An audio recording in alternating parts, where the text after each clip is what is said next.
अगले 25 साल जे India 7.6% annually grow करे फिर डिवेलप नेशन की कैटेगरी च आंदा है। ये सेंट्रल बैंक के मंथली बुलेटिन दे विच आया। 2047 तक जे इंडिया की पर कैपिटा इनकम $21,664 होए ओनली दैन ये डिवेलप्ड नेशन च आएगा। चीन नूं ते अमरीका नूं तां पिछे की छड्डना। रिजर्व बैंक ऑफ इंडिया की रिपोर्ट है कि जे डिवेलप्ड नेशन भी बनना, पिछे छड़ना तो छड़ दो, तो अगले 25 साल 7.6% एनुअल इनक्रीज होना चाहिए।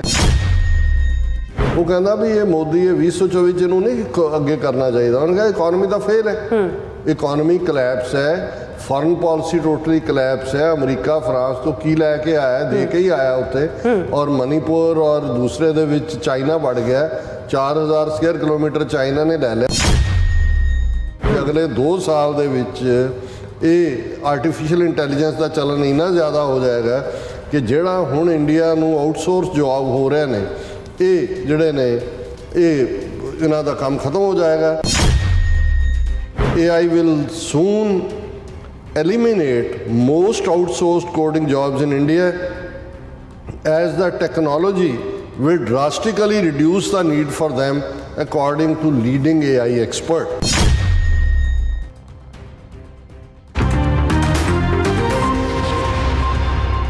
दर्शकों ब्रेक तो बाद थोड़ा सਭ ਦਾ ਭਰਪੂਰ ਸਵਾਗਤ ਹੈ। ਸੋ ਵੀਅਰਸ ਗੱਲਬਾਤ ਕਰਨ ਜਾ ਰਹੇ ਹਾਂ ਕਿ ਭਾਰਤ ਦੇ ਦਰਬਾਰੀ ਮੀਡੀਆ ਨੇ ਬਹੁਤ ਗਿਣਤੀ ਲੋਕਾਂ ਵਿੱਚ ਭਰਮ ਪੈਦਾ ਕੀਤਾ ਹੈ ਕਿ ਭਾਰਤ ਇੱਕ ਵੱਡੀ ਆਰਥਿਕ ਤਾਕਤ ਬਣਨ ਵੱਲ ਵਧ ਰਿਹਾ ਔਰ ਹਕੀਕਤ ਇਹ ਹੈ ਕਿ ਭਾਰਤ ਦਾ ਕੁੱਲ ਦੁਨੀਆ ਦੀ ਇਕਨੋਮੀ ਵਿੱਚ 2% ਤੋਂ ਵੀ ਘੱਟ ਯੋਗਦਾਨ ਹੈ ਅਤੇ ਭਾਰਤ ਦੀ ਇਕਨੋਮੀ ਦਾ ਪੂਰੀ ਤਰ੍ਹਾਂ ਜਿਹੜਾ ਜਲੂਸ ਆ ਉਹ ਨਿਕਲਿਆ ਹੋਇਆ ਹੈ। ਸੋ ਇਹ ਕਹਿਣਾ ਹੈ RSS ਦੇ ਆਈਡੀਆਲੋਗ ਸੁਬਰਾਮਨੀਅਮ ਸਵਾਮੀ ਦਾ। ਸੋ ਇਸ ਬਾਰੇ ਆਪਾਂ ਗੱਲਬਾਤ ਕਰਨ ਜਾ ਰਹੇ ਹਾਂ। ਸੋ ਅਸੀਂ ਚਾਹਾਂਗੇ ਕਿ ਤੁਸੀਂ ਇਸੇ ਤਰ੍ਹਾਂ ਬਣੇ ਰਹਿਣਾ, ਦੇਖਣ ਸੁਣਨ ਲਈ ਲਿਖਣ ਲਈ ਤੁਹਾਡਾ ਸਭ ਦਾ ਬਹੁਤ ਸ਼ੁਕਰੀਆ ਜੀ। ਰਾਜ ਸਾਹਿਬ ਕੀ ਕਹਿਣਾ ਚਾਹੋਗੇ? देखो कमज़ोरी इंसानी मन की ये है, किते भी कोई होए, किसी भी नस्ल का, किसी भी मजहब का, कि जिहड़ी गल बार बार दोहराई जाती है जां जिस किस्म दीयां गल्लां उस दे दुआड़े हुंदियां ने, अज तां बहुत सारे वो TV होए, डिजिटल है, सोशल है, वो उस दे उत्ते यकीन करन लग जांदा, उस दे उत्ते विश्वास करदे जी। इसे नूं ही प्रोपेगेंडा कहंदे ने, इसे नूं ही नैरेटिव सिरजना कहंदे ने, बिरतांत देना। और जिन्ना बार बार दोहराया जाता, जिन्हां कोल साधन हुंदे ने, जिहड़े डिटरमिंड हुंदे ने, और खास तौर ते सच वाला तो इस गल की उन्होंने परवाह नहीं हुंदी कि भी उन्हें कोई बाहर निकल के हर एक नूं सुनाना है। लेकिन जिन्हें अपने झूठ के उत्ते नैरेटिव बिल्ड करना, इस गल नूं यकीनी बनाउंदा है कि उसका मैसेज हर थां पहुंचे और अल्टीमेटली उहदे च कामयाब भी हुंदा। गल असीं जे पहली बार देखिए कि BJP की हुकूमत अटल बिहारी वाजपेयी की 1996-97 के दौर च बनती है। 3 बार वाजपेयी प्राइम मिनिस्टर रहा, एक बार 13 दिन, फिर 13 महीने, तो एक 1999 के विच जिहड़ी इलैक्शन हुंदी है उहदे चों पूरा 5 साल रहा। 2004 ਦੇ ਵਿੱਚ ਫਿਰ ਮਨਮੋਹਨ ਸਿੰਘ ਪ੍ਰਾਈਮ ਮਿਨਿਸਟਰ ਬਣਿਆ, ਅਗਲੇ 10 ਸਾਲ ਉਹ ਪ੍ਰਾਈਮ ਮਿਨਿਸਟਰ ਰਹੇ। ਅੱਛਾ। ਹੁਣ ਇਹਨਾਂ 3 ਵਾਰਾਂ 'ਚ ਵਾਜਪਾਈ ਨੇ ਖਾਸ ਤੌਰ ਤੇ ਆਪਣੀ ਜਦੋਂ 5 ਸਾਲ ਵਾਲੀ ਟਰਮ ਪੂਰੀ ਕੀਤੀ, ਉਸ ਤੋਂ ਬਾਅਦ ਜਦੋਂ ਇਲੈਕਸ਼ਨਾਂ 'ਚ ਜਾਣਾ ਸੀ 2004 ਦੀਆਂ, ਤੇ ਬਹੁਤ ਵੱਡੀਆਂ ਇੰਟਰਨੈਸ਼ਨਲ ਕੰਪਨੀਆਂ ਹਾਇਰ ਕੀਤੀਆਂ ਗਈਆਂ ਔਰ ਜਿਹੜਾ ਮੈਸੇਜ ਦੇਣ ਦਾ ਯਤਨ ਸੀ ਸ਼ਾਈਨਿੰਗ ਇੰਡੀਆ, बड़े बड़े जिहड़े ने इस दे बोर्ड बिलबोर्ड 4 चफेरे और मीडिया बड़िया सोफिस्टिकेट मैगजीन्स दे विच, और उहदे च जिहड़ी एक गल प्रचारी गई, मैं हुण गल कर रहा आलमोस्ट जिहड़ा वो 20 साल पहलां दी, 2004 दीयां चोणां तो पहलां, कि जी साडी इकोनॉमी इन्नी स्ट्रोंग हो गई है और असी तेज़ी नाल विकास वल वध। हुण अटल बिहारी वाजपेयी बड़ा भोला भाला चेहरा, उन्होंने एज ए मॉडरेट फेस पेश किया जाता है ਇਹਦੇ ਅਗਲੀ ਫੇਸ ਦੇ ਸਾਹਮਣੇ ਜੀ ਮੋਦੀ ਦੇ। ਔਰ ਇਹ ਕਿਹਾ ਗਿਆ ਕਿ 2025 ਤੱਕ ਅਸੀਂ ਚਾਈਨਾ ਨੂੰ ਪਿੱਛੇ ਛੱਡ ਜਾਾਂਗੇ, ਸਾਡੀ ਇਕਨੋਮੀ ਜਿਹੜੀ ਹੈ ਉਹ ਚਾਈਨਾ ਨੂੰ ਬੀਟ ਕਰੇਗੀ। ਜੀ ਅੱਜ ਵੀ ਉਸ ਪੀਰੀਅਡ ਦੇ ਉਹਨਾਂ ਦੇ ਇਸ ਸੰਬੰਧੀ ਲਿਖਵਾਏ ਹੋਏ ਲੇਖ, ਫਿਰ ਅੱਜ ਬਹੁਤਿਆਂ ਨੂੰ ਲੱਗਦਾ ਹੁੰਦਾ ਅੱਛਾ ਇਹ ਫਲਾਣੇ 'ਚ ਛਪ ਗਿਆ, ਟਾਈਮ ਮੈਗਜ਼ੀਨ 'ਚ ਆ ਗਿਆ, ਫਲਾਣੇ ਫਰੀਦ ਜ਼ਕਾਰੀਆ ਨੇ ਫੋਰਨ ਅਫੇਅਰਸ ਦੇ ਵਿੱਚ ਲਿਖ ਦਿੱਤਾ ਜਾਂ ਦੂਜਾ। ਇਸ ਗੱਲ ਨੂੰ ਮੰਨ ਕੇ ਤੁਰੋ ਕਿ ਸਭ ਕੁਝ ਵਿਕਾਊ ਹੈ। ਔਰ ਜਿਨ੍ਹਾਂ ਨੇ, ਜੇ ਹੁਣ ਅਸੀਂ ਡਿਸਇਨਫੋ ਲੈਬ ਦੀ ਜਦੋਂ ਗੱਲ ਕੀਤੀ ਜਾਂ ਕਰਦੇ ਹਾਂ ਲਗਾਤਾਰਤਾ ਨਾਲ, ਕਿ ਕਿਵੇਂ ਕਿੰਨੇ ਡੇਢ ਦਹਾਕਾ ਆਲਮੋਸਟ ਡਿਸਇਨਫੋ ਲੈਬ ਦੇ ਥੱਲੇ 95 ਮੁਲਕਾਂ ਦੇ ਵਿੱਚ ਇੰਡੀਅਨ ਇੰਟੈਲੀਜੈਂਸ ਨੇ ਆਪਣਾ network, NGOs, UN affiliated organisations, digital media, print media, Spain ਤੋਂ ਲੈ ਕੇ ਦੂਸਰੇ ਹਿੱਸੇ ਤੱਕ, ਬ੍ਰਾਜ਼ੀਲ ਤੱਕ ਜਿੱਥੇ ਪੋਰਤੂਗੀਜ਼ ਹੈ, ਸਟੋਰੀਜ਼ ਪਲਾਂਟ ਕੀਤੀਆਂ, ਕਿਵੇਂ NGOs ਕ੍ਰੀਏਟ ਕੀਤੀਆਂ ਗਈਆਂ। ਫਿਰ ਇਕੱਲਾ ਇਹ ਨਹੀਂ ਜੇ 5 ਅਗਸਤ 2019 ਨੂੰ ਕਸ਼ਮੀਰ ਦਾ ਸਟੇਟਸ ਖਤਮ ਕੀਤਾ ਗਿਆ ਆਰਟੀਕਲ 370, ਤੇ 2-3 ਮਹੀਨੇ ਬਾਅਦ ਉਹੀ ਡਿਸਇਨਫੋ ਲੈਬ ਦੇ ਥੱਲੇ ਜਿਹੜੀ ਇੱਕ ਫੇਕ NGO ਜਿਹਦੀ ਹੈਡ ਇੱਕ ਬਣਾਈ ਹੋਈ ਸੀ ਗੁਜਰਾਤਨ, ਉਹਦੇ ਰਾਹੀਂ ਯੂਰਪੀਅਨ ਪਾਰਲੀਮੈਂਟ ਦੇ ਮੈਂਬਰਾਂ ਦਾ ਇੱਕ ਡੈਲੀਗੇਸ਼ਨ ਕਸ਼ਮੀਰ 'ਚ ਭੇਜਿਆ ਗਿਆ ਕਿ ਜੀ ਉੱਥੇ ਤਾਂ ਹਾਲਾਤ ਬਿਲਕੁਲ ਨਾਰਮਲ ਵਾਂਗ ਨੇ। ਉਹ ਸਾਰਾ ਉਹਨਾਂ ਨੇ ਫਾਈਨੈਂਸ ਕੀਤਾ।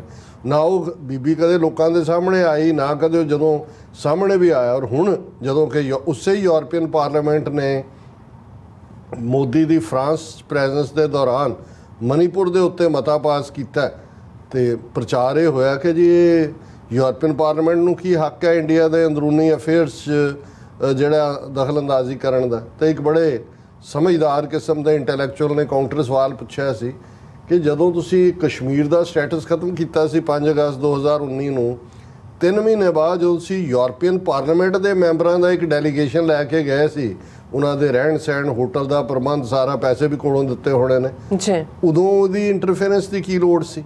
ਸੋ ਮਤਲਬ ਇਹ ਹੈ ਕਿ ਵੀ ਇਹ ਦੁਨੀਆ ਦੇ ਵਿੱਚ ਵੀ ਜੇ ਅਸੀਂ ਡਿਸਇਨਫੋ ਲੈਬ ਦੀ ਗੱਲ ਕਰਦੇ ਹਾਂ ਕਿ ਇਸ ਲੈਵਲ ਦੀ ਵਲਨਰੇਬਿਲਿਟੀ ਹੈ, ਤੇ ਫਿਰ ਕਦੇ ਹੈਰਾਨੀ ਨਹੀਂ ਹੋਣੀ ਚਾਹੀਦੀ ਕਿ ਅੱਛਾ ਇਹ ਤਾਂ ਫਲਾਣੇ 'ਚ ਛਪ ਗਿਆ, ਇਹ ਤਾਂ ਨਿਊਯਾਰਕ ਟਾਈਮ ਛਪ ਗਈ ਸਟੋਰੀ ਜਾਂ ਫਲਾਣੇ 'ਚ ਹੋ ਗਿਆ। ਉਹ ਕਿਤੇ ਵੀ ਛਪਵਾ ਸਕਦੇ ਹੁੰਦੇ ਨੇ। ਇਸ ਕਿਸਮ ਦਾ ਨੈਟਵਰਕ ਹੁੰਦਾ ਜੀ। ਹੁਣ 2025 ਤੱਕ ਉਹਨਾਂ ਨੇ ਚਾਈਨਾ ਦੀ ਇਕਨੋਮੀ ਨੂੰ ਟੇਕ ਓਵਰ ਕਰਨਾ ਸੀ ਐਜ਼ ਪਰ ਉਹਨਾਂ ਦੀ 2003 ਦੇ ਪੀਰੀਅਡ ਦੀ ਸ਼ਾਈਨਿੰਗ ਇੰਡੀਆ ਦੇ ਕੈਂਪੇਨ ਥੱਲੇ, ਤੇ 2050 ਤੱਕ ਅਮਰੀਕਾ ਨੂੰ ਪਿੱਛੇ ਛੱਡ ਦੇਣਾ ਸੀ। ਇਹ 20 ਸਾਲ ਪਹਿਲਾਂ ਇਹਨਾਂ ਦੇ ਪ੍ਰੋਪੇਗੈਂਡੇ ਦੀ ਲਾਈਨ ਸੀ। ਹੁਣ 20 ਸਾਲ ਬਾਅਦ ਅੱਜ ਕਿੱਥੇ ਖੜਾ ਹੈ ਭਾਰਤ? ਬਿਲਕੁਲ। ਚਾਈਨਾ ਦੀ ਇਕਨੋਮੀ ਕਿੱਥੇ ਖੜੀ ਹੈ ਔਰ ਅਮਰੀਕਾ ਦੀ ਕਿੱਥੇ ਖੜੀ ਹੈ?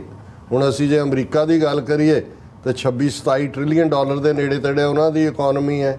ਚਾਈਨਾ ਜਿਹੜਾ ਉਹ 20-21 ਦੇ ਨੇੜੇ ਪਹੁੰਚ ਗਿਆ, ਥੋੜ੍ਹੀਆਂ ਬਹੁਤ ਫਿਗਰਸ ਵੇਰੀ ਕਰਦੀਆਂ ਨੇ, ਤੇ ਇੰਡੀਆ 3 ਟ੍ਰਿਲੀਅਨ ਵੀ ਨਹੀਂ ਹੈ। ਇਹਨਾਂ ਨੇ ਤਾਂ 2025 ਤਾਂ ਆ ਗਿਆ, 2 ਸਾਲ ਬਾਅਦ ਅਗਲੇ ਸਾਲ ਚੋਣਾਂ ਨੇ। ਹੁਣ ਉਹ ਕਿਉਂਕਿ ਸ਼ਾਇਦ ਲੋਕਾਂ ਨੂੰ ਕਿਉਂਕਿ ਭੁੱਲ ਜਾਂਦਾ, ਲੋਕਾਂ ਦੀ ਯਾਦਾਸ਼ਤ ਨਹੀਂ ਹੁੰਦੀ। ਅੱਜ ਵੀ ਜਦੋਂ ਆਪਣਿਆਂ ਨਾਲ ਵੀ ਕੋਈ ਵਾਰੀ ਮੈਂ IT ਸੈਕਟਰ ਵਾਲੇ ਬਹੁਤ ਜੀ ਉੱਥੇ ਚਲੇ ਗਏ, ਉਹ ਮੈਂ ਕਿਹਾ ਯਾਰ ਕਿਸੇ ਪਾਰਟ ਨੂੰ ਉਹਦੀਆਂ ਗਰਾਊਂਡ ਤੋਂ ਦੇਖਿਆ ਕਰੋ, ਉਹਦੀਆਂ ਜੜ੍ਹਾਂ ਤੋਂ ਦੇਖਿਆ ਕਰੋ ਕਿ ਵੀ ਇਹ ਕੋਈ ਨਾ ਤਾਂ ਉਹ ਕੋਈ ਡੈਸਟੀਨੇਸ਼ਨ ਹੈ ਵੱਡੇ ਵੱਡੇ ਇਕੋਨੋਮਿਸਟ ਦਾ ਜਾਂ ਬਿਜ਼ਨਸਮੈਨ ਦਾ ਵੀ ਉਹਨਾਂ ਨੇ ਇਨਵੈਸਟ ਕਰਨਾ, ਨਾ ਉਹਨਾਂ ਦੇ ਕੋਲ ਇਨਫਰਾਸਟ੍ਰਕਚਰ ਆ। ਨਜ਼ਰ ਆ ਗਿਆ ਪਾਣੀ 4 ਦਿਨ ਮੀਂਹ ਵਾਧੂ ਪਿਆ ਤੇ ਲੈ ਕੇ ਉੱਥੋਂ ਹਿਮਾਚਲ ਦੇ ਮੰਡੀ ਕੁੱਲੂ ਤੋਂ ਲੈ ਕੇ ਦਿੱਲੀ ਜਮਨਾ ਤੱਕ ਅੱਜ ਸੀ ਕਿ ਤਾਜ ਮਹਿਲ ਦੀਆਂ ਵੀ ਕੰਧਾਂ ਨੂੰ ਪਾਣੀ ਯਮਨਾ ਦਾ ਛੋਹਣ ਲੱਗ ਗਏ। ਇਹ ਇਹਨਾਂ ਦਾ ਇਨਫਰਾਸਟ੍ਰਕਚਰ ਹੈ। 4 ਮੀਂਹ ਜਾ ਨਹੀਂ ਸਕਦੇ। ਟ੍ਰੇਨਾਂ ਟਰੂਨਾਂ ਕਿੱਥੇ ਕੀ ਇਵੇਂ ਨਹੀਂ ਹੁੰਦਾ ਕਿ ਵੀ ਕੋਈ ਚੀਜ਼ ਗਰੋ ਕਰਦੀ। ਲੇਕਿਨ ਅੱਜ ਵੀ ਤੁਸੀਂ ਹੋਵੇਗਾ ਬਹੁਤਿਆਂ ਨੂੰ ਆਪਣੇ ਨੂੰ ਯਾਰ ਇੰਡੀਆ ਬਹੁਤ ਵੱਡੀ ਪਾਵਰ, ਦੇਖੋ ਜੀ ਹੁਣ ਤਾਂ ਇਕਨੋਮੀ UK ਦੇ ਨੂੰ ਪਿੱਛੇ ਛੱਡ ਗਿਆ। ਉਹ UK ਨੇ ਆਲਰੇਡੀ ਬ੍ਰਿਟਿਸ਼ ਕਲੋਨੀਅਲਸ ਨੇ 300-400 ਸਾਲ ਆਪਣਾ ਐਮਪਾਇਰ ਕਰ ਲਿਆ ਜਿੰਨਾ ਕੁ ਭੋਗ ਰਿਹਾ। ਉਹਨਾਂ ਦਾ ਤਾਂ ਹਾਲ UK ਨਾਲ ਕੀ ਕੰਪੇਅਰ, ਉਹਨਾਂ ਦਾ ਤਾਂ ਹਾਲ ਇਹ ਹੈ ਕਿ ਕਾਮਨਵੈਲਥ ਗੇਮਾਂ ਹੋਣੀਆਂ ਅਗਲੇ ਸਾਲ ਆਸਟ੍ਰੇਲੀਆ ਨੇ ਹੋਸਟ ਕਰਨਾ ਸੀ, ਉਹ ਵੀ ਮੁੱਕਰ ਗਿਆ ਉਹਨਾਂ ਦੇ ਸ਼ਹਿਰ ਵਾਲੇ ਕਿ ਨਾ ਭਾਈ ਅਸੀਂ ਇਹ 5-6 ਬਿਲੀਅਨ ਡਾਲਰ ਅਸੀਂ ਖਰਚ ਨਹੀਂ ਕਰਨੇ। ਅੱਛਾ, ਹੁਣ ਇੱਕੋ ਟਾਈਮ ਸੀ ਕਿ ਉਸੇ ਕਾਮਨਵੈਲਥ ਗੇਮਾਂ ਦੇ ਵਿੱਚ ਵੜਨ ਦੇ ਲਈ ਮੁਲਕ ਤਰਲੇ ਕਰਦੇ ਸੀ, ਕਿਉਂਕਿ ਕਾਮਨਵੈਲਥ ਦਾ ਮਤਲਬ ਪਹਿਲਾਂ ਉਹਨਾਂ ਨੂੰ ਬ੍ਰਿਟਿਸ਼ ਐਮਪਾਇਰ ਗੇਮਸ ਕਹਿੰਦੇ ਸੀ 30s ਦੇ ਵਿੱਚ, ਬਾਅਦ ਕਾਮਨਵੈਲਥ ਨਾਂ ਰੱਖਿਆ। ਜਿਨ੍ਹਾਂ ਮੁਲਕਾਂ ਦੇ ਉੱਤੇ ਬ੍ਰਿਟਿਸ਼ ਨੇ ਹਕੂਮਤ ਕੀਤੀ ਉਹਨਾਂ ਦੀਆਂ ਮੁਲਕਾਂ ਦੀਆਂ ਜਿਨ੍ਹਾਂ ਨੂੰ ਬਾਅਦ ਜਿਨ੍ਹਾਂ ਨੇ ਡੀਕੋਲੋਨਾਈਜ਼ ਕਰਤਾ, ਅੱਡ ਕਰਤਾ ਜਾਂ ਉਹਨਾਂ ਦਾ ਰੱਖਿਆ ਹੋਇਆ, ਜਿਵੇਂ ਆਸਟ੍ਰੇਲੀਆ, ਕੈਨੇਡਾ ਅੱਜ ਵੀ ਡੋਮੀਨੀਅਨ ਸਟੇਟਸ ਹੈ, ਉਹਨਾਂ ਮੁਲਕਾਂ ਦੇ 60 ਦੇ ਕਰੀਬ ਉਹਨਾਂ ਦੇ ਹੁੰਦੇ ਨੇ। ਹੁਣ ਜੇ ਅੱਜ ਹਾਲ ਇਹ ਹੋ ਗਿਆ ਹੈ ਵੀ ਜਿਹੜਾ ਐਮਪਾਇਰ ਰਿਹਾ ਹੋਏ ਉਹਨਾਂ ਦੀਆਂ ਕਾਮਨਵੈਲਥ ਗੇਮਾਂ ਹੋਸਟ ਕਰਨ ਲਈ ਕੋਈ ਮੁਲਕ ਤਿਆਰ ਨਹੀਂ। ਪਹਿਲਾਂ ਇੱਕੋ ਵਾਰੀ ਇੰਡੀਆ 'ਚ ਹੋਈਆਂ ਨੇ ਮਨਮੋਹਨ ਸਿੰਘ ਦੇ ਵੇਲੇ 2010 ਜਾਂ 11, ਉਹ ਵੀ ਜਲੂਸ ਨਿਕਲ ਗਿਆ। ਉਹਦੇ 2-3 ਬਿਲੀਅਨ ਡਾਲਰ ਕਿਹਾ ਸੀ ਖਰਚ ਹੋਣਾ, ਪਤਾ ਨਹੀਂ ਕਿੰਨੇ ਹੋਇਆ। ਬੁਰਾ ਹਾਲ, ਬੌਂਕੇ ਦਿਹਾੜੇ, ਜਿੱਥੇ ਉਹ ਕੈਂਪ ਵੀ ਲੱਗੇ ਸੀ ਤੇ ਕੋਈ ਸੱਪ ਤੁਰੇ ਫਿਰਨ, ਕਿਤੇ ਡੱਡੂ ਤੁਰੇ ਫਿਰਨ। ਅੱਧੀ ਰਾਤ ਨੂੰ ਪਲੇਅਰ ਆ ਕੇ ਚੀਖਾਂ ਮਾਰਨ ਵੀ ਸੱਪ ਆ ਗਿਆ, ਦੂਜਾ ਹੋ ਗਿਆ। ਔਰ ਬਾਅਦ ਦੇ ਵਿੱਚ ਇਹ ਹੋਇਆ ਕਿ ਭਾਈ ਉਹਦੇ 'ਚ ਕਿੰਨਾ ਘਪਲਾ ਹੋਇਆ, ਕੀ ਹੋਇਆ। ਅੱਜ ਹਾਲ ਇਹ ਹੈ ਵੀ ਉਹਨਾਂ 60 ਤੋਂ ਜ਼ਿਆਦਾ ਮੁਲਕਾਂ ਦੇ ਵਿੱਚ, ਇਨਕਲੂਡਿੰਗ ਆਸਟ੍ਰੇਲੀਆ ਵਰਗੇ ਮੁਲਕ ਦੇ ਵਿੱਚ, ਉਹਨਾਂ ਗੇਮਾਂ ਨੂੰ ਹੋਸਟ ਕਰਨ ਨੂੰ ਉਹ ਤਿਆਰ ਨਹੀਂ ਹੈਗੇ। ਜਿਹਨੂੰ ਦਿੱਤੀ ਸੀ ਹੋਸਟਿੰਗ ਉਹਨਾਂ ਨੇ ਡਿਨਾਈ ਕਰ, ਉਹਨੇ ਕਿਹਾ ਜੀ ਕੋਈ ਪ੍ਰੋਫਿਟੇਬਲ ਨਹੀਂ।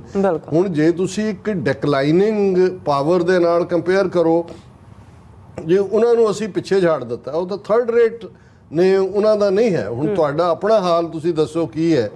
ਹੁਣ ਓਵਰਆਲ ਪਹਿਲਾਂ ਇੰਡੀਆ ਦੇ ਕੰਟੈਕਸਟ 'ਚ ਗੱਲ ਕਰੀਏ। ਕੱਲ੍ਹ ਹੀ ਇੱਕ ਵੀਰ ਨਾਲ ਮੇਰੀ ਗੱਲ ਹੋ ਰਹੀ ਸੀ। ਮੈਂ ਕਿਹਾ ਦੇਖੋ, ਬਹੁਤ ਵਾਰ ਅਸੀਂ ਜਦੋਂ ਪਾਸਟ ਹਿਸਟਰੀ ਵੱਲ ਦੇਖਦੇ ਹਾਂ, ਕੁਝ ਚੀਜ਼ਾਂ ਜਿਹੜੀਆਂ ਬਣੀਆਂ ਹੋਈਆਂ ਨੇ ਧਾਰਨਾਵਾਂ, ਉਹਦਾ ਅਸੀਂ ਜ਼ਿਕਰ ਕਰਦੇ।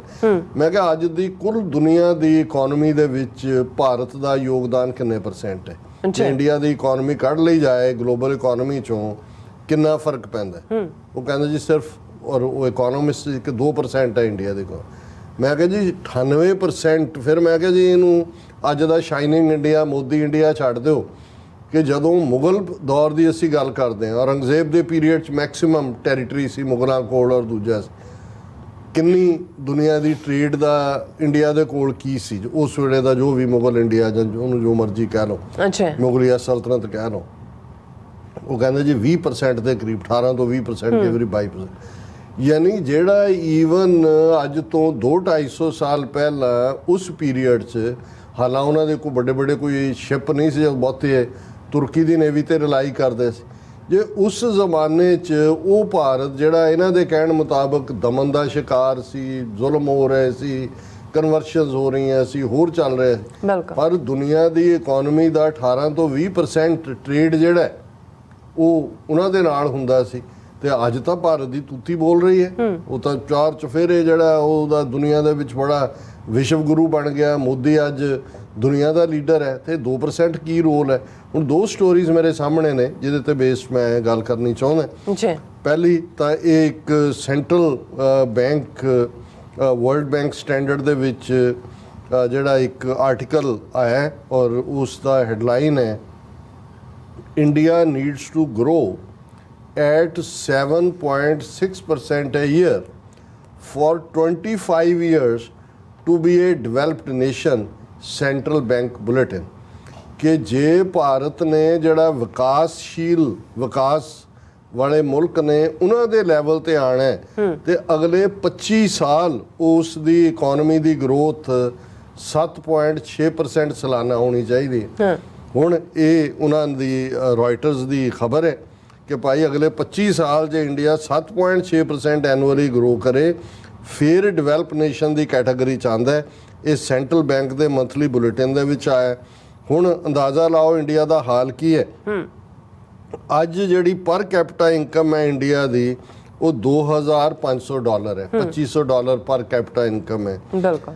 ਤੇ ਜੇ ਇਹਨਾਂ ਨੇ ਵਰਲਡ ਬੈਂਕ ਸਟੈਂਡਰਡ ਦੇ ਨਾਲ ਡਿਵੈਲਪਡ ਨੇਸ਼ਨ ਆਣਾ ਤੇ ਇਹ ਜਿਹੜੀ ਪਰ ਕੈਪੀਟਾ ਇਨਕਮ ਹੈ that needs to be more than 21,664 by 2047 ਕਿ 2047 ਤੱਕ ਜੇ ਇੰਡੀਆ ਦੀ ਪਰ ਕੈਪੀਟਾ ਇਨਕਮ $21,664 ਹੋਏ, ਓਨਲੀ ਦੈਨ ਇਹ ਡਿਵੈਲਪਡ ਨੇਸ਼ਨ ਚ ਆਏਗਾ। ਚੀਨ ਨੂੰ ਤੇ ਅਮਰੀਕਾ ਨੂੰ ਤਾਂ ਪਿੱਛੇ ਕੀ ਛੱਡਣਾ। ਹੁਣ ਨਾਲ ਦੇ ਉਹਨਾਂ ਨੇ ਕਿਹਾ to achieve this target the required real GDP compounded annual growth rate for India works out to be 7.6% during 2023-24 to 2047-48 according to the study by Reserve Bank of India's Economic Research Department. ਹੁਣ Reserve Bank of India the report ਹੈ ਕਿ ਜੇ developed nation ਵੀ ਬਣਨਾ, ਪਿੱਛੇ ਛੱਡਣਾ ਤਾਂ ਛੱਡ ਦਿਓ, ਤੇ ਅਗਲੇ 25 ਸਾਲ 7.6% ਐਨੂਅਲ ਇਨਕਰੀਜ਼ ਹੋਣਾ ਚਾਹੀਦਾ, ਜਿਹਦਾ ਕੋਈ ਮੁਕਾਮ ਕੀ ਦੂਰ ਦੀ। ਈਵਨ ਤੁਸੀਂ ਕੋਟ ਕੀਤਾ ਉਹਨੂੰ ਸੁਬਰਾਮਨੀਅਮ ਸਵਾਮੀ ਨੂੰ, ਉਹ ਇਹਨਾਂ ਦਾ ਵੱਡਾ ਇਕਨੋਮਿਸਟ ਹੈ, ਹਾਰਵਰਡ ਯੂਨੀਵਰਸਿਟੀ 'ਚ ਵੀ ਇਕਨੋਮਿਕਸ ਪੜ੍ਹਾਉਂਦਾ ਰਿਹਾ, ਵੱਡਾ ਆਈਡੀਆਲੋਗ ਹੈ। ਉਹਦਾ 2 ਦਿਨ ਪਹਿਲਾਂ ਇੰਟਰਵਿਊ ਹੈ। ਉਹ ਕਹਿੰਦਾ ਵੀ ਇਹ ਮੋਦੀ ਇਹ 2024 'ਚ ਇਹਨੂੰ ਨਹੀਂ ਅੱਗੇ ਕਰਨਾ ਚਾਹੀਦਾ। ਉਹਨੇ ਕਿਹਾ ਇਕਨੋਮੀ ਤਾਂ ਫੇਲ ਹੈ, ਇਕਨੋਮੀ ਕਲੈਪਸ ਹੈ, ਫੋਰਨ ਪਾਲਿਸੀ ਟੋਟਲੀ ਕਲੈਪਸ ਹੈ। ਅਮਰੀਕਾ ਫਰਾਂਸ ਤੋਂ ਕੀ ਲੈ ਕੇ ਆਇਆ, ਦੇ ਕੇ ਹੀ ਆਇਆ ਉੱਥੇ, ਔਰ ਮਨੀਪੁਰ ਔਰ ਦੂਸਰੇ ਦੇ ਵਿੱਚ ਚਾਈਨਾ ਵੜ ਗਿਆ। 4000 ਸਕੁਅਰ ਕਿਲੋਮੀਟਰ ਚਾਈਨਾ ਨੇ ਲੈ ਲਿਆ। ਪਰ ਗੱਲ ਜੇ ਸੁਬਰਾਮਨਿਅਮ ਸਵਾਮੀ ਨੂੰ ਦੋ ਮਾਮਲਿਆਂ ਦੇ ਵਿੱਚ ਤਾਂ ਸੀਰੀਅਸਲੀ ਜ਼ਰੂਰ ਲਿਆ ਜਾਣਾ ਚਾਹੀਦਾ। ਇੱਕ ਤਾਂ ਇਕਨੋਮੀ ਜਿਹੜਾ ਉਹਦਾ ਫੀਲਡ ਹੈ, ਬਿਲਕੁਲ ਉਹਦਾ ਇਹ ਕਹਿਣਾ ਹੈ ਵੀ ਇਹ ਟੋਟਲੀ ਕਲੈਪਸ ਹੈ, ਤੇ ਦੂਸਰਾ ਪਾਸਾ ਹੁਣ ਜਿਹੜੀ ਹੁਣ ਤੱਕ ਆਊਟਸੋਰਸਿੰਗ ਵੀ ਹੋ ਰਹੀ ਹੈ ਇੰਡੀਆ ਨੂੰ, ਜੇ ਥੋੜੀ ਬਹੁਤ ਸਰਵਾਈਵਲ ਉਹਨਾਂ ਦੇ ਆਈਟੀ ਸੈਕਟਰ ਦੀ ਵਜ੍ਹਾ ਕਰਕੇ ਹੈ ਤੇ ਉਹ ਆਊਟਸੋਰਸਿੰਗ ਹੈ। ਤੇ ਹੁਣ ਆਊਟਸੋਰਸਿੰਗ ਨੂੰ ਕਿਨੇ ਨਿਕਲ ਜਾਣਾ ਆਉਣ ਵਾਲੇ ਸਾਲ 2 ਸਾਲ?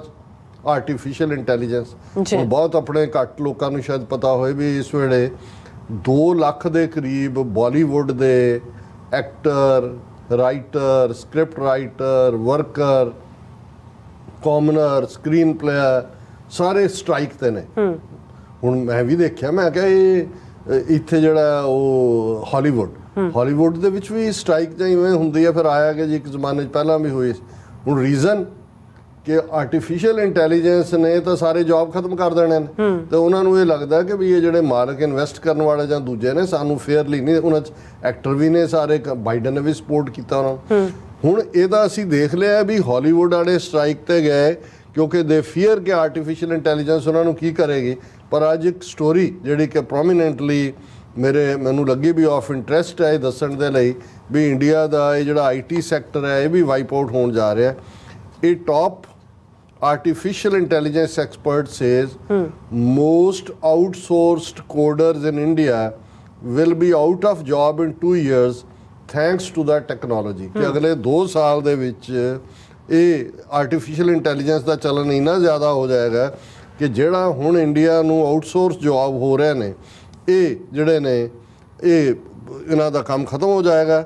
AI will soon eliminate most outsourced coding jobs in India as the technology will drastically reduce the need for them according to leading AI expert. India's outsourced coders up to level 3 programmers will be gone in the next year or 2, whereas in France you will never fire a developer. ਉੱਥੇ ਤੁਸੀਂ fire ਨਹੀਂ ਕਰ ਸਕੋਗੇ ਕਿਉਂਕਿ artificial intelligence ਤੋਂ expert ਹੈ। ਔਰ ਇਹ Imad Mostako, the CEO of Stability AI, said in a call with UBS analyst ਦੂਜੇ ਇਹ ਕਾਫੀ ਡਿਟੇਲਡ ਰਿਪੋਰਟ ਹੈ। ਪਰ ਇਸ ਗੱਲ ਦੀਆਂ ਬਹੁਤ ਸਾਰੀਆਂ ਸੰਭਾਵਨਾਵਾਂ ਐਵੇਂ ਨਹੀਂ ਜੇ ਹਾਲੀਵੁੱਡ ਵਾਲਿਆਂ ਨੂੰ ਨਜ਼ਰ ਆ ਰਿਹਾ ਵੀ ਐਕਟਿੰਗ ਕਰਨ ਲਈ ਵੀ ਆਰਟੀਫਿਸ਼ੀਅਲ ਇੰਟੈਲੀਜੈਂਸ। ਔਰ ਆਲਰੇਡੀ ਮੈਂ ਕਿਸੇ ਇੰਡੀਆ ਦੇ ਕਿਸੇ ਚੈਨਲ ਦੇ ਹਵਾਲੇ ਨਾਲ ਦੇਖ ਰਿਹਾ ਸੀ ਕਿ ਇੱਕ ਜਾਲੀ ਇਸ ਲਈ ਕਿ ਆਰਟੀਫਿਸ਼ੀਅਲ ਇੰਟੈਲੀਜੈਂਸ ਰਾਹੀਂ ਇਮੇਜ ਉਹਦੀ ਲੇਡੀ ਬਣਾ ਦਿਓ, ਬੰਦਾ ਬਣਾ ਦਿਓ, ਉਹਨੂੰ ਤੁਸੀਂ ਦੇ ਦਿਓ ਕੋਈ ਵੀ ਸਕ੍ਰਿਪਟ, ਉਹਨੂੰ ਪੜ੍ਹ ਦੇਗੀ ਜਾਂ ਪੜ੍ਹ ਦੇਗਾ, ਕੋਈ ਲੋੜ ਹੀ ਨਹੀਂ ਤੁਹਾਨੂੰ ਇੰਪਲੋਈ ਰੱਖਣ ਦੀ। ਉਹ ਬਣੇ ਬਣਾਏ ਇਮੇਜ ਰਾਹੀਂ ਜਿਹੜਾ ਉਹ ਇਵੇਂ ਹੀ ਲੱਗਦਾ ਕਿ ਵੀ ਉਹ ਬੋਲ ਰਿਹਾ। ਸੋ ਇਹਨਾਂ ਹਾਲਾਤਾਂ 'ਚ ਇਹ ਜਿਹੜਾ ਬਹੁਤ ਸਾਰਾ ਇਹਨਾਂ ਨੇ ਝੂਠ ਦਾ ਗੁੱਡਾ ਬੰਨਿਆ ਹੋਇਆ। ਘੱਟੋ ਘੱਟ ਸਾਡੇ ਲੋਕ ਇਸ ਝੂਠ ਨੂੰ ਅੱਗੇ ਨਾ ਤੋਰਨ। ਇਹ ਇੱਕ ਫੇਲਡ ਸਟੇਟ ਹੈ, ਰੌਗ ਸਟੇਟ ਹੈ। ਆਲਰੇਡੀ ਇਸ ਦਾ ਜਿਹੜਾ ਫਿਊਚਰ ਹੈ ਉਹ ਉਹੀ ਹੈ ਜੋ ਸੋਵੀਅਤ ਯੂਨੀਅਨ ਦਾ 15 ਹਿੱਸਿਆਂ 'ਚ ਟੁੱਟ ਕੇ ਹੋਇਆ, ਯੂਗੋਸਲਾਵੀਆ ਦਾ 7-8 ਮੁਲਕਾਂ 'ਚ ਟੁੱਟ ਕੇ ਹੋਇਆ, ਔਰ ਭਾਰਤ ਉਸ ਪਾਸੇ ਵੱਲ ਵੱਧ ਰਿਹਾ ਹੈ ਨੋ ਮੈਟਰ ਕਿਸ ਕਿਸਮ ਦਾ ਫਾਲਸ ਪ੍ਰੋਪੇਗੈਂਡਾ ਉਹ ਕਰਦੇ ਨੇ। ਜੀ ਡਾਕਟਰ ਸਾਹਿਬ ਤੁਹਾਡਾ ਬਹੁਤ ਬਹੁਤ ਸ਼ੁਕਰੀਆ। ਸੋ ਥੈਲਨ ਬ੍ਰੇਕ ਵਿਊਅਰਸ ਤੁਸੀਂ ਇਸੇ ਤਰ੍ਹਾਂ ਜੁੜੇ ਰਹਿਣਾ। ਮਿਲਦੇ ਹਾਂ ਆਫਟਰ ਦਿਸ ਸ਼ਾਰਟ ਬ੍ਰੇਕ।